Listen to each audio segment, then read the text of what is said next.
but we don't talk about this group of people who actually absconded, got their freedom, retained their freedom, fought the U.S. government for 7 long years, and were able to keep their freedom. And so when we look at it in that vernacular and we start looking at the dynamics from that perspective, we have to start looking at the Second Seminole War as a slave rebellion. Yeah. And furthermore, not only if we look at it as a slave rebellion, we now have to say that it is the largest on U.S. soil. Yeah. It's evident that he cares. What do you care about? Welcome to the Rock Newman Show. It's the Rock Newman Show.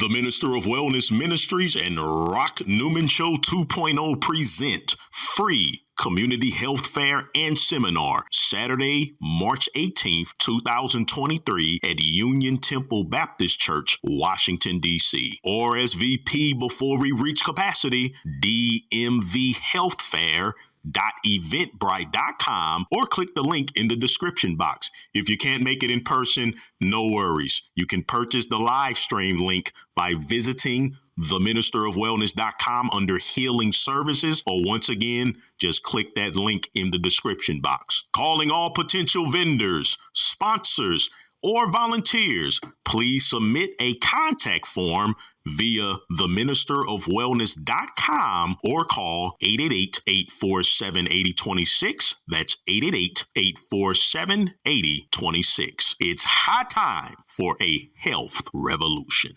In that, my studies for and looking at slavery and Reconstruction, I started then kind of narrowing the focus, and I started looking at resistance and resistance to slavery and oppression.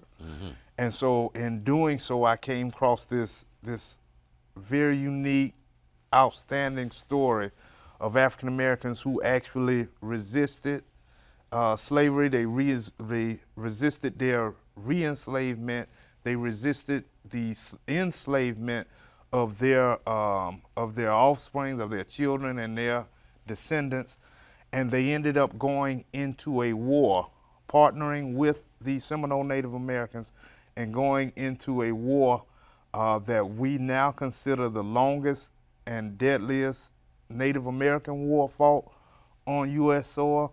But we are also now looking at it and examining it as possibly, and what I like to call, the largest slave rebellion on U.S. soil. We talk about the Point Coupé, we talk about Nat Turner, and of course we talk about Denmark and Denmark Vesey. Denmark Vesey and the failed attempt.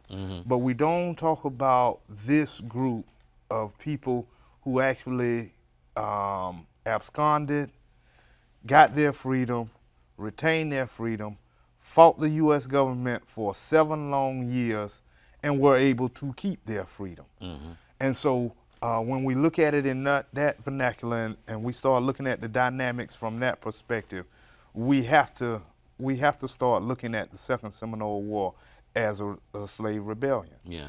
And furthermore, not only if we look at it as a slave rebellion, we now have to say that it is the largest on U.S. soil. Yeah. And, you know, on the clip that was played, when I first saw it, it just made my head explode, because the title, Seminole War Cries, and it said, thunder and fury of savage vengeance. So the depiction back in the 1950s, up until that time and since that time, has so often been just of that when, which speaks to the issue that until the lion is able to write his story, the one doing the capturing is always going to be glorified. And that was just so prominent when you see these kinds of films about this war and about this time. In your book, one of the first things that caught me was you write black maroon settlements in the wilderness existed by utilizing a pan-Africanist perspective in the social, political, religious, and military organization of their communities. And you say that, why? Given their roots themselves initially. Most of your initial Florida Maroons are actually abscond runaways.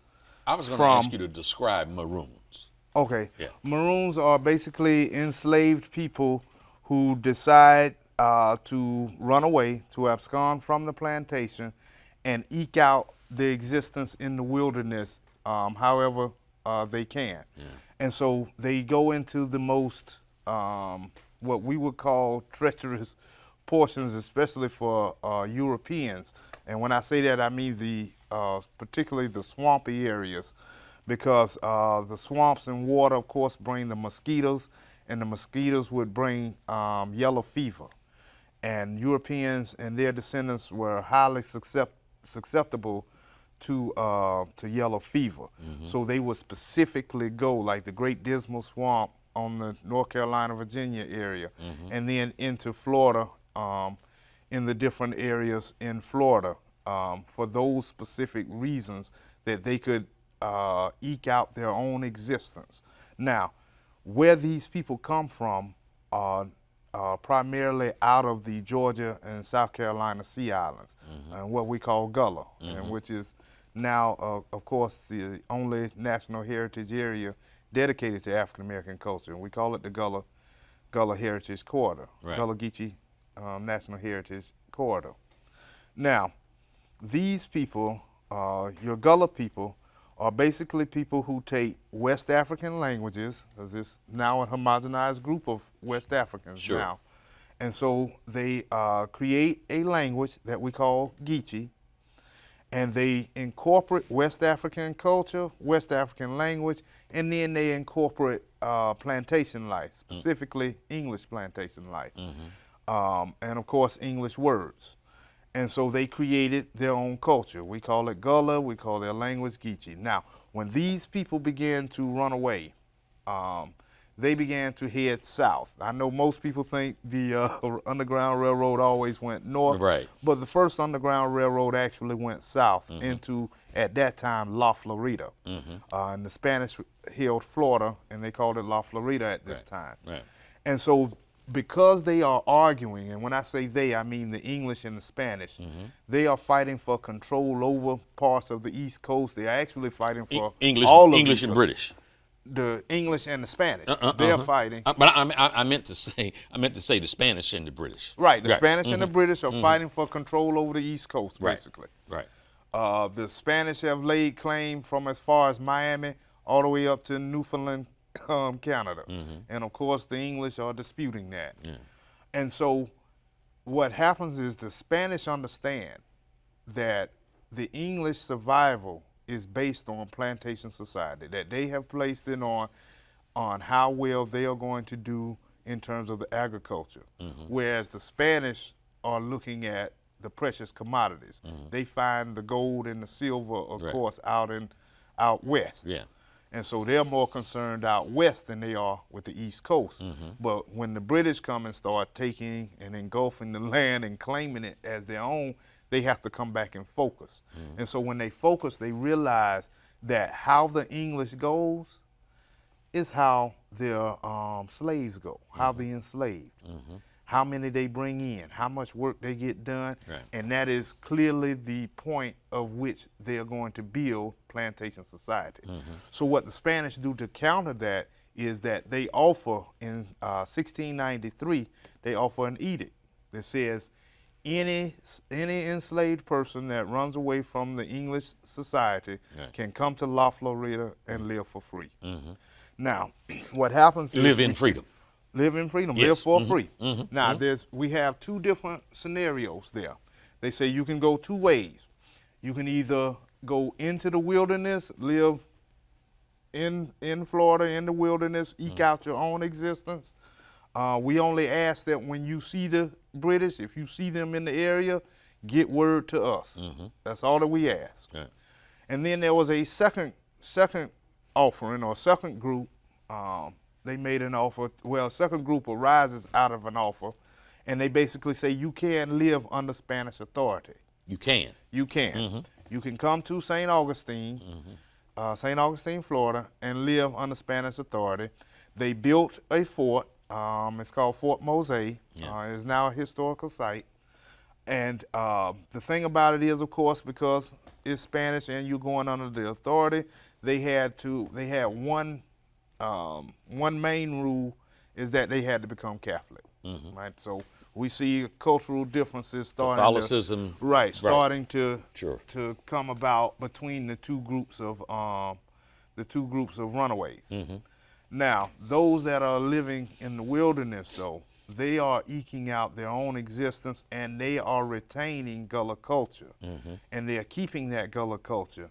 And so we see Gullah at this point, once it gets into Florida, and it goes from Florida to the Bahamas and to Texas, to Oklahoma, and ultimately to Nacimiento, Mexico. There's a small group of Gullah people that actually do leave Fort Mose, and they end up in Cuba, and they have a community there as well. And so what we see is Gullah then turning into a diaspora once it comes into Florida.